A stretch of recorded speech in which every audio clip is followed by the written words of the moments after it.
Hello everyone.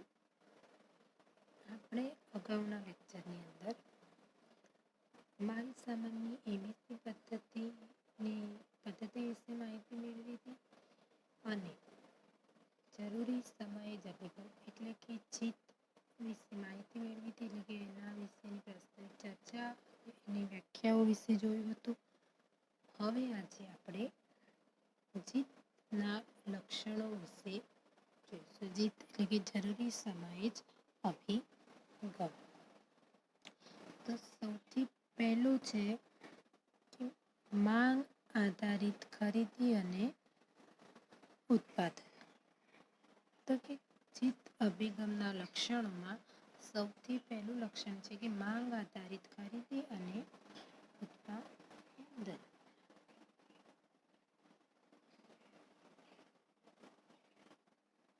એની અંદર છે આ ખ્યાલનો આધાર જ એ છે કે બિનજરૂરી ઉત્પાદન કરવું નહીં. જ્યારે જરૂર હોય ત્યારે ઓર્ડરને આધારે ઉત્પાદન કરવું અને ઉત્પાદન માટે જરૂરી હોય તે મુજબ જ ખરીદી કરવી. આને સ્ટોક વિહોણું ઉત્પાદન પણ કહેવામાં આવે છે. તમામ પ્રકારનું ઉત્પાદન અને ખરીદી ઓર્ડર પ્રમાણે જ કરવામાં આવે છે. સાથે ગુણવત્તાનો પણ પૂરતો ખ્યાલ રાખવામાં આવે છે. શૂન્ય ઇન્વેન્ટરીનો ખ્યાલ ખૂબ જ અપીલ કરે એવું છે, પરંતુ તે હંમેશા વ્યવસાયિક રીતે શક્ય નથી. જો કે આ અભિગમમાં મૂળભૂત સિદ્ધાંતોનો ચુસ્તપણે અમલ કરવામાં આવે તે ખૂબ જ હકારાત્મક પરિણામ આપે છે. તો જોયું કે માંગ આધારિત ખરીદી અને ઉત્પાદન એટલે કે આ ખ્યાલનો આધાર જ એ છે કે બિનજરૂરી ઉત્પાદન કરવું નહીં.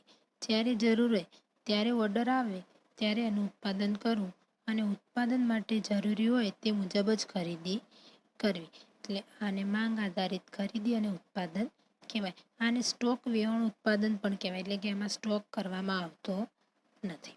તમામ પ્રકારનું ઉત્પાદન અને ખરીદી ઓર્ડર પ્રમાણે જ કરવામાં આવે. સાથે સાથે ગુણવત્તાનો પણ ખ્યાલ રાખવામાં આવે. ઝીરો ઇન્વેન્ટરી ખ્યાલ ખૂબ જ અપીલ કરે એવો છે, પરંતુ તે હંમેશા વ્યવહારિક રીતે જ શક્ય નથી. જો કે આ અભિગમમાં મૂળભૂત સિદ્ધાંતોનો ચુસ્ત અમલ કરવામાં આવે માટે હકારાત્મક છે. હવે આપણે બીજું લક્ષણ જોઈએ તો કે નાના જથ્થામાં ઉત્પાદન. તો કે આ અભિગમમાં જરૂર પડે ત્યારે જ ખરીદી અને ઉત્પાદન પર ભાર મૂકવામાં આવે. પરિણામે પ્રણાલીગત પદ્ધતિની જેમ મોટા જથ્થામાં અને એકસાથે ઉત્પાદન કરવાના બદલે નાના જથ્થામાં અને વારંવાર ઉત્પાદન કરવામાં આવે છે. જોકે આ પ્રક્રિયા સતત રીતે અવિરતપણે ચાલ્યા કરે છે. નાના જથ્થામાં ઉત્પાદનને કારણે પેદાશ શ્રેણીમાં જુદા જુદા પ્રકારની પેદાશોનું નિર્માણ કરી શકાય છે, તેમજ ગ્રાહકોની જરૂરિયાતોને પણ ઝડપથી સંતોષી શકાય છે.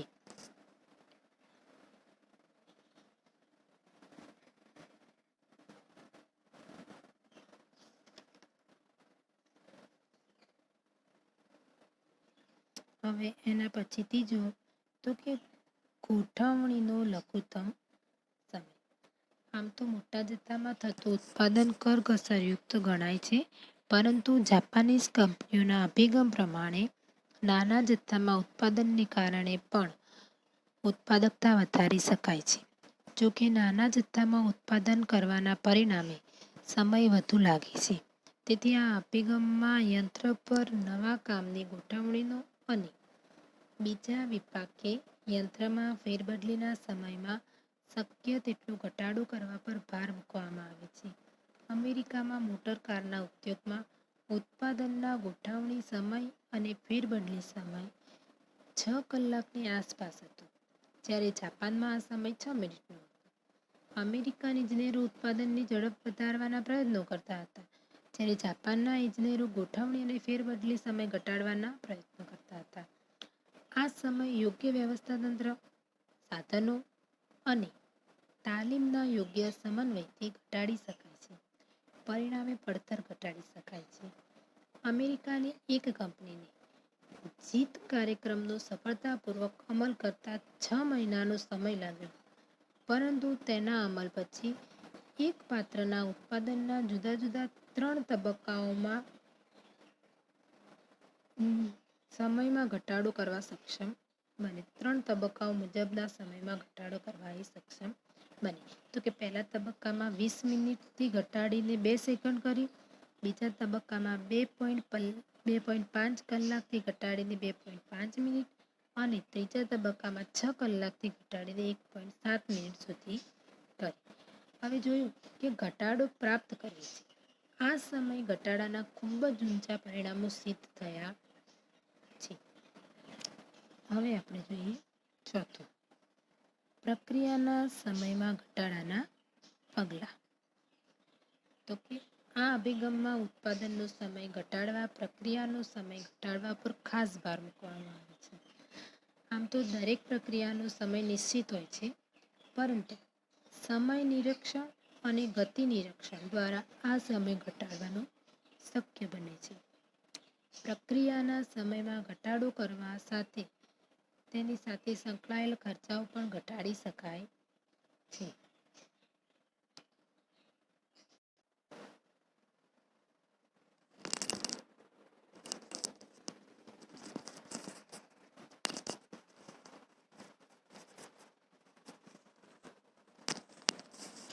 એના પછી કન-બન પદ્ધતિનો ઉપયોગ. તો કે સામાન્ય ઉત્પાદન સંચાલનમાં જે વિભાગને માલ સામાનની જરૂરિયાત હોય તે સ્ટોર્સ વિભાગને માલ સામાન માંગણી પત્ર ભરીને મોકલે છે. જેને આધારે તેને કાચો માલ અને છૂટા ભાગો મળે છે. તે જ પ્રમાણે જીત પદ્ધતિમાં કન-બન કાર્ડનો ઉપયોગ થાય છે. તેમાં માંગ આધારિત ઉત્પાદન થતું હોવાથી જે તે વિભાગને છૂટા ભાગો કે કાચા માલની જરૂરિયાત હોય તે તેની અગાઉના ઉત્પાદન વિભાગને કે સ્ટોર્સ વિભાગને કન-બન કાર્ડ ભરીને મોકલે છે. તેને આધારે જરૂરી સમયે જ માલ ઉત્પાદન માટે મોકલવામાં આવે છે. આ કાર્ડ કાચા માલ સામાનના પ્રવાહને અંકુશિત કરે છે. આ કાર્ડ તો જીત પદ્ધતિનો પ્રાણ છે. આ પદ્ધતિ 2 પ્રકારની છે, એક કન-બન કાર્ડ પદ્ધતિ અને બીજી કન-બન કાર્ડ પદ્ધતિ અને બીજી 2 કન-બન કાર્ડ પદ્ધતિ. છતાં વ્યવહારમાં મોટાભાગની કંપનીઓ એક જ કન-બન કાર્ડ પદ્ધતિનો ઉપયોગ કરે છે. કન-બન કેન્દ્રની ગેરહાજરીમાં અગાઉનો ઉત્પાદન વિભાગ માલ રવાના કરશે નહીં અને જેને જરૂર છે તે ઉત્પાદન વિભાગ તે માલ સ્વીકારશે નહીં.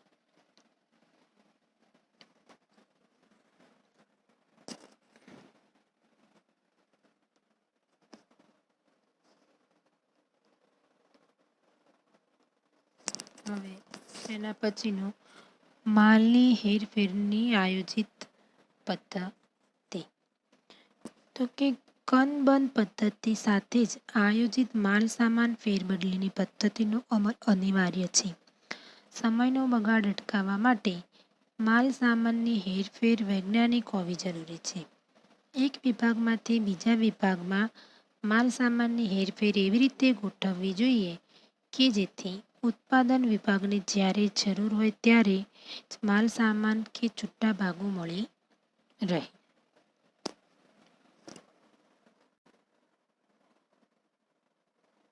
એના પછી આયોજિત ઉત્પાદન પદ્ધતિ.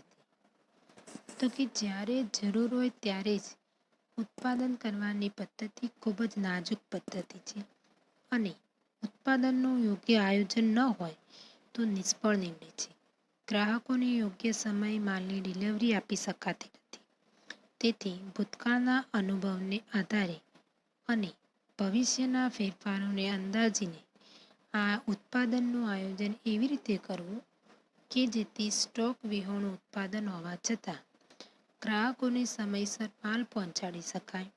ઉત્પાદનની આખી પ્રક્રિયાને આયોજનબદ્ધ રીતે ગોઠવવામાં ન આવે તો આ અભિગમના લાભો પ્રાપ્ત કરી શકાતા નથી. એના પછીનું 8મું તો કે સ્વતંત્ર ઉત્પાદન વિભાગનો ઉપયોગ. તો કે પ્રણાલીગત ઉત્પાદન પદ્ધતિમાં વિશિષ્ટીકરણ પર ભાર મૂકવામાં આવે છે. દરેક પેદાશે તૈયાર થતાં પહેલાં જુદી જુદી પ્રક્રિયા માટે જે તે પ્રક્રિયા વિભાગમાંથી પસાર થવું પડે છે. દાખલા તરીકે આપણે એક ઉદાહરણ લઈએ કે એક ભાગને પહેલાં લેથ વિભાગમાં, ત્યાર પછી વેલ્ડિંગ વિભાગમાં, ત્યાર પછી ગાઇડિંગ વિભાગમાંથી પસાર થવું પડે છે. આથી સમયનો ઘણો બગાડ થાય અને પ્રક્રિયા સમય લંબાય. જ્યારે જીત પદ્ધતિમાં ઉત્પાદન વિભાગને સ્વતંત્ર બનાવવામાં આવે. કોઈ એક ભાગનું ઉત્પાદન કરતા વિભાગમાં લેથ યંત્ર, વેલ્ડિંગ યંત્ર અને ગાઇડિંગ યંત્ર વગેરે બધી જ વ્યવસ્થા હોય. આમ સ્વતંત્ર ઉત્પાદન વિભાગનો ઉપયોગ થાય એટલે કે કોઈ એક ભાગે જે તે ઉત્પાદન વિભાગમાંથી તૈયાર થઈને જ બહાર આવે છે. જ્યારે દરેક વિભાગમાં કામ કરતા કામદારો કોઈ એક કામ અંગે નિપુણતા ધરાવતો હોય તો પણ તે બધી જ પ્રક્રિયા કરવા સક્ષમ હોવા જોઈએ. કોઈ એક કામદાર લેથ યંત્ર ચલાવવામાં નિષ્ણાંત હોય તો પણ તેને વેલ્ડિંગ કે ગાઇડિંગનું કામ પણ કરવું પડે.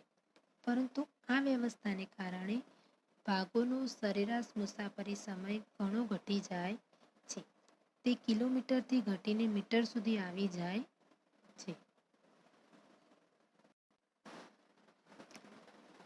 એના પછીનું કુલ ગુણવત્તા અંકુશનો સ્વીકાર. તો કે કુલ ગુણવત્તા અંકુશ એટલે કે ટોટલ ક્વોલિટી કંટ્રોલ એ ગુણવત્તાનો ઊંડાણપૂર્વક અભિગમ છે જે ધંધાના દરેક પાસાને અસર કરે છે. જીત અને ટીક્યુસી એટલે કે કુલ ગુણવત્તા અંકુશ બંને સાથે સાથે ઉપયોગમાં લેવામાં આવે છે. ઉત્પાદનના દરેક પાસા અંગે અમુક કક્ષાની ગુણવત્તા જાળવી રાખવી તેને કુલ ગુણવત્તા અંકુશના નામથી ઓળખવામાં આવે છે. અમેરિકન કંપનીઓમાં બગાડનું પ્રમાણ 2%ની આસપાસ છે, જ્યારે જાપાનીઝ કંપનીઓમાં આ પ્રમાણ 0.001% એટલે કે 0.001% છે, જે કુલ ગુણવત્તા અંકુશને આભારી છે. એના પછી 10મું જોઈએ તો કે સપ્લાયરો દ્વારા નિયમિત માલની ડિલિવરી વ્યવસ્થા. જો સપ્લાયર માલની ડિલિવરી નિયમિત કરી ન શકે તો કાચા માલ અને છૂટા ભાગોનો વધુ સ્ટોક રાખવો પડે. જીત અભિગમમાં આ બાબત દૂર કરવા પર ભાર મૂકવામાં આવે છે. આ અભિગમમાં કાચા માલની નીચી કિંમત અને વધુ વટાવને બદલે ખામી રહિત સમયસર માલની ડિલિવરી પર આધાર રાખવામાં આવે છે. સપ્લાયરો સાથે એવી વ્યવસ્થા કરવામાં આવે છે કે કંપનીને જ્યાં અને જ્યારે જરૂર હોય ત્યારે કાચો માલ તાત્કાલિક પૂરો પાડવો. એના પછી ખામીયુક્ત ઉત્પાદનના કારણોની નાબૂદી. આમ તો જીત અભિગમમાં ખામીયુક્ત માલને કોઈ સ્થાન નથી. શક્ય હોય ત્યાં સુધી ઊંચી ગુણવત્તા, સતત દેખરેખ અને આયોજિત ઉત્પાદનને કારણે ખામીયુક્ત માલનું ઉત્પાદન થવાનો પ્રશ્ન નથી. છતાં કોઈ કારણસર ઉત્પાદનના કોઈ પણ તબક્કે ખામીયુક્ત માલનું ઉત્પાદન શરૂ થાય તો તરત જ તે વિભાગ દ્વારા બધાને તેની જાણ કરવામાં આવે છે અને તાત્કાલિક ધોરણે આખું તંત્ર ભૂલ શોધવા લાગી જાય છે અને ખૂબ જ નજીવા સમયમાં ઉત્પાદનને ખામીયુક્ત બનાવી સામાન્ય કરી દેવામાં આવે છે. તો આ હતા જીત અભિગમના લક્ષણો. જીઆઈટી એટલે કે જીત અભિગમ. તો સૌ ચલો ફરીથી એકવાર આપણે લક્ષણ જોઈ લઈએ તો કે પહેલું છે માંગ આધારિત ખરીદી અને ઉત્પાદન, બીજું છે નાના જથ્થામાં ઉત્પાદન, ત્રીજું ગોઠવણીનો લઘુત્તમ સમય, એના પછી પ્રક્રિયા સમયમાં ઘટાડાના પગલાં, એના પછી કન-બન પદ્ધતિનો ઉપયોગ, એના પછી માલની હેરફેરની આયોજિત પદ્ધતિ, આયોજિત ઉત્પાદન પદ્ધતિ, સ્વતંત્ર ઉત્પાદન વિભાગનો ઉપયોગ, કુલ ગુણવત્તા અંકુશનો સ્વીકાર, સપ્લાયરો દ્વારા નિયમિત માલની ડિલિવરી વ્યવસ્થા અને લાસ્ટમાં ખામીયુક્ત ઉત્પાદનના કારણોની નાબૂદી. તો આ હતા જીત અભિગમના 11 લક્ષણો. હવે આપણે જોઈએ જીત અભિગમના લાભો.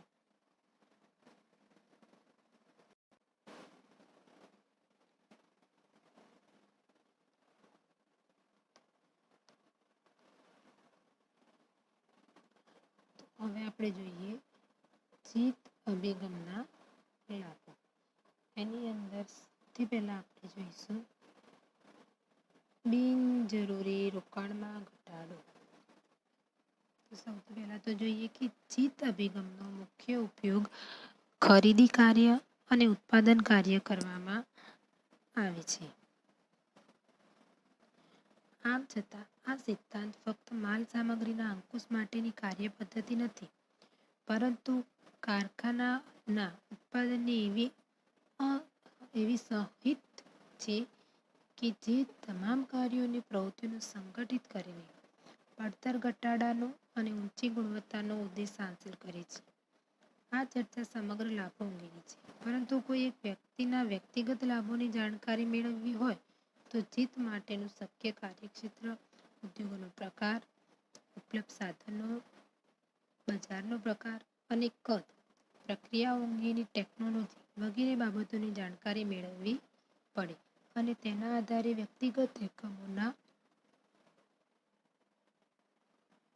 લાભોનું માપ કાઢી શકાય. તો હવે એ લાભો આપણે જોઈએ. તેમાં સૌથી પહેલો લાભ છે બિનજરૂરી રોકાણમાં ઘટાડો. તો કે જ્યારે પણ ધંધાકીય એકમમાં રોકાણ કરવામાં આવે છે ત્યારે તેનો ઉદ્દેશ કે નફો કે વળતર મેળવવાનો હોય છે. એટલે કે એનો ઉદ્દેશ નફો કે વળતર મેળવવાનો. પ્રણાલીગત પદ્ધતિમાં અમુક રોકાણો બિનજરૂરી હોય છે. આ પદ્ધતિમાં ઓર્ડરના આધારે યોગ્ય પ્રમાણમાં જ ઉત્પાદન કરવામાં આવે છે અને તેને આધારે જ જરૂરી ખરીદી કરવામાં આવે છે, જે ખરીદીમાં બિનજરૂરી રોકાણ દૂર કરવામાં મદદ કરે છે અને નફાકારકતા વધારી શકાય છે. હવે આપણે બીજું જોઈએ તો કે ઊંચી ગુણવત્તા. આ અભિગમ એટલે કે જીત અભિગમમાં મૂળભૂત રીતે જ્યારે ઓર્ડર હોય ત્યારે જ ઉત્પાદનની પ્રથા હોવાના કારણે દરેક ઓર્ડર પર પૂરતું ધ્યાન આપવામાં આવે છે. તદુપરાંત શૂન્ય બગાડના અભિગમનો ઉદ્દેશ હોવાથી તમામ પ્રકારના ગ્રાહકોને ઊંચી ગુણવત્તાવાળી પેદાશો પૂરી પાડી શકાય છે, જેથી તેમને પેદાશના ઉપયોગમાંથી મહત્તમ સંતોષ મળે છે.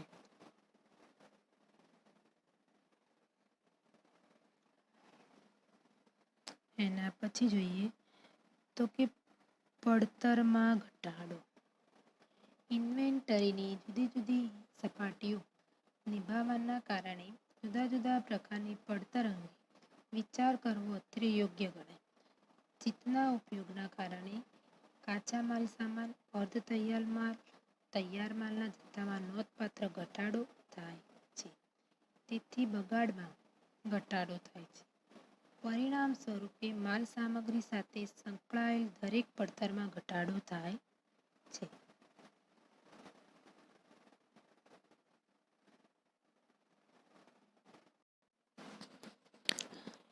એના પછી જોઈએ સમસ્યાનું તાત્કાલિક નિરાકરણ. તો કે જીત અભિગમના સિદ્ધાંતની ખાસિયત એ છે કે ઉત્પાદનમાં કોઈ પણ તબક્કે સમસ્યાનું સર્જન થાય તો જે તે વ્યક્તિની અથવા જે તે વિભાગની સમસ્યા ગણાતી નથી, પરંતુ તે આખા ધંધાકીય એકમની સમસ્યા ગણાય છે. તેથી આગળ જણાવ્યું કે તે પ્રમાણે દરેક કેન્દ્રમાં એલાર્મની સગવડ રાખવામાં આવેલ છે, જેથી જેવી સમસ્યા સર્જાય ત્યારે જે વિભાગ દ્વારા એલાર્મ વગાડવામાં આવે ત્યાં બધા જ સંલગ્ન વિભાગોની વ્યક્તિ હાજર થઈને ટૂંકા ગાળામાં જ સમસ્યાનું નિવારણ કરવામાં આવે છે. એના પછી 5મું તાત્કાલિક ડિલિવરી. તો કે પ્રણાલીગત પદ્ધતિમાં ગ્રાહકો દ્વારા ઉત્પાદકો પાસે ઓર્ડર નોંધાવવા પડે છે અને ક્રમ પ્રમાણે જ્યારે તેમનો નંબર આવે ત્યારે તેમના માલની ડિલિવરી આપવામાં આવે છે. જ્યારે જીતમાં એવી વ્યવસ્થા ગોઠવવામાં આવે છે કે ગ્રાહકોને શક્ય હોય તેટલા વહેલામાં વહેલી તકે માલ પહોંચાડવામાં આવે, જેથી વફાદાર ગ્રાહકોની સંખ્યામાં વધારો થાય છે.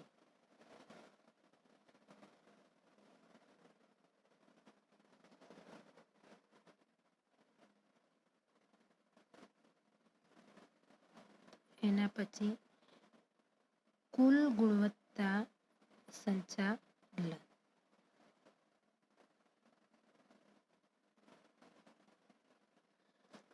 તો કે કુલ ગુણવત્તા સંચાલનના એક ભાગ તરીકે જીતનો સ્વીકાર કરવામાં આવે છે અને તેના દ્વારા પણ આશ્ચર્યજનક પરિણામો જોવા મળ્યા છે.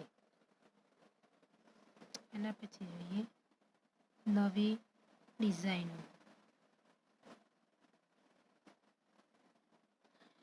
તો કે પ્રણાલિકાગત પદ્ધતિઓમાં જીતના કારણે ઉત્પાદનની પ્રક્રિયાઓની નવી વ્યવસ્થા, નવી ડિઝાઇન ગોઠવવામાં આવે છે, જેથી કરીને એકમની કાર્યક્ષમતા નોંધપાત્ર વધારો થતો જોવા મળ્યો છે. એના પછી નીચલા સ્તરે તાત્કાલિક અહેવાલો.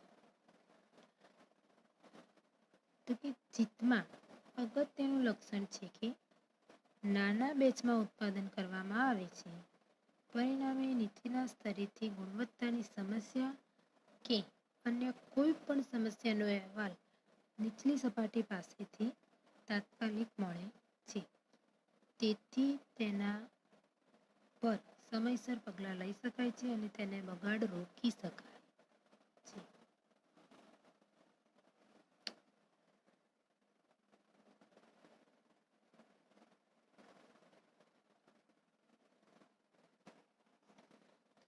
એના પછી સાધનો અને મશીનોનો ઇષ્ટતમ ઉપયોગ. તો કે પર્યાવરણની દ્રષ્ટિએ એવું માનવામાં આવે છે કે કુદરતી સાધન સંપત્તિનો ઇષ્ટતમ ઉપયોગ થવો જોઈએ અને શક્ય હોય તેટલી કુદરતી સંપત્તિની આવનાર પેઢીઓ માટે બચત કરવી જોઈએ. એટલે કહેવાય કે જે કુદરતી પેઢીઓ છે, કુદરતી સંપત્તિ છે, એનો આપણે બચાવ કરવો જોઈએ કે જેથી આપણા પછીની પેઢી છે એનો ઉપયોગ કરી શકે.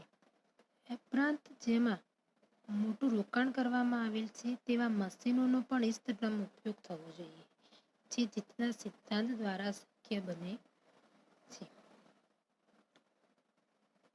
એના પછી સપ્લાયર સાથે સારા સંબંધો. તો કે વ્યવહારમાં ખરીદનાર અને વેચનાર બંનેને પોતાનો સ્વાર્થ હોય છે, તેથી એકબીજા સાથે સારા વૈદિક અને અવૈદિક સંબંધો વિકસાવેલા હોય તો ઉભય પક્ષે તેના લાભો મેળવી શકાય છે.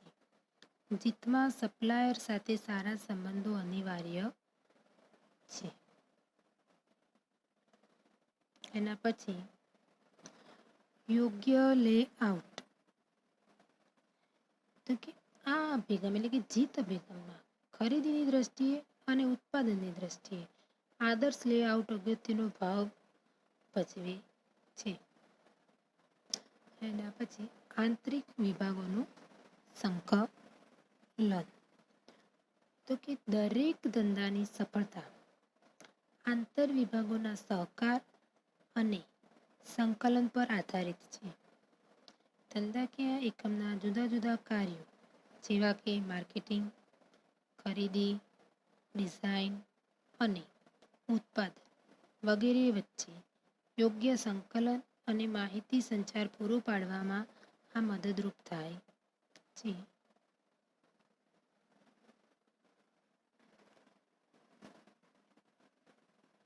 એના પછી ઉત્પાદકતા.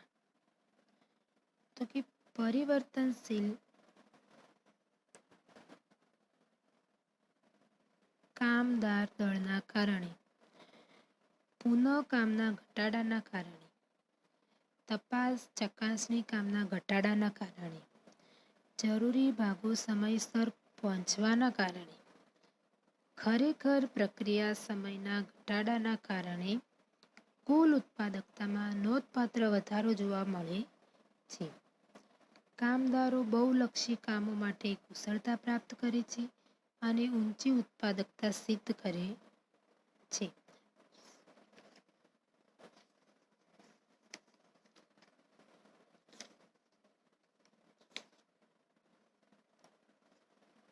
એના પછી પરિવર્તનશીલતા. તો કે જીત અભિગમના વ્યવસ્થા પરિવર્તનશીલ છે. આ પરિવર્તનશીલતામાં નીચેની બાબતો જોઈએ તો કે પેદાશની માંગમાં ફેરફાર થાય, પેદાશના પ્રકારમાં ફેરફાર થાય, વૈકલ્પિક માલ સામાનનો ઉપયોગ હોય વગેરેનો સમાવેશ કરી શકાય. પરિવર્તનશીલતાના ગુણધર્મના કારણે ઉપરના બધા જ ફેરફારો થવા છતાં એકમ અંકબદ્ધ રહે છે. તો વિદ્યાર્થીઓ, આપણે આ જોયા જીત અભિગમના લાભો. તો ફરી એકવાર જોઈ લઈએ.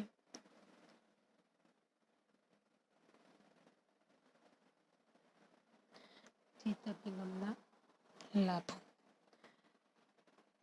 જીત અભિગમના લાભો. એની અંદર પહેલો લાભ, બિનજરૂરી રોકાણમાં ઘટાડો કરી શકાય. પછી ઊંચી ગુણવત્તાવાળો માલ કરી શકાય. પડતરમાં ઘટાડો કરી શકાય, જેનાથી નફો આપણને વધારે મળે. સમસ્યાનું તાત્કાલિક નિરાકરણ કરી શકાય. તાત્કાલિક ડિલિવરી કરી શકાય. કુલ ગુણવત્તા સંચાલન, નવી ડિઝાઇન, નીચલા સ્તરે તાત્કાલિક અહેવાલો, સાધનો અને મશીનોનો ઇષ્ટતમ ઉપયોગ, સપ્લાયર સાથે સારા સંબંધો, યોગ્ય લેઅ, આંતર વિભાગોનું સંકલન, ઉત્પાદકતા અને છેલ્લે લાસ્ટમાં પરિવર્તનશીલતા. તો આ આપણે જોયા જીત અભિગમના લાભો. તો આપણે આ ચેપ્ટરની અંદર થિયરીમાં એબીસી પદ્ધતિ અને જરૂરી સમય જ અભિગમ એટલે કે જીત અભિગમ વિશે માહિતી મેળવી.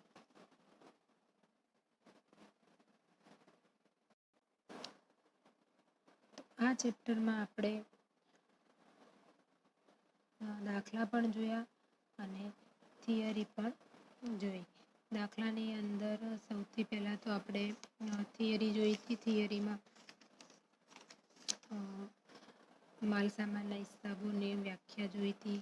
પછી માલ સામાન પર નિયંત્રણ કે અંકુશ જોયા હતા, એનું મહત્ત્વ, એનો ઉદ્દેશ, હેતુ, બિન કાર્ડ વિશે જોયું હતું, બિન કાર્ડનું કોષ્ટક જોયું હતું. એના પછી આપણે સામાયિક ગણતરી અને સતત ગણતરીનો તફાવત વિશે માહિતી મેળવી. પછી જુદા જુદા જથ્થાઓ નક્કી કરવાનું આપણે ભણ્યા, એટલે કે સૂત્રો શીખ્યા. સૂત્રો પરથી દાખલા ગણતા શીખ્યા.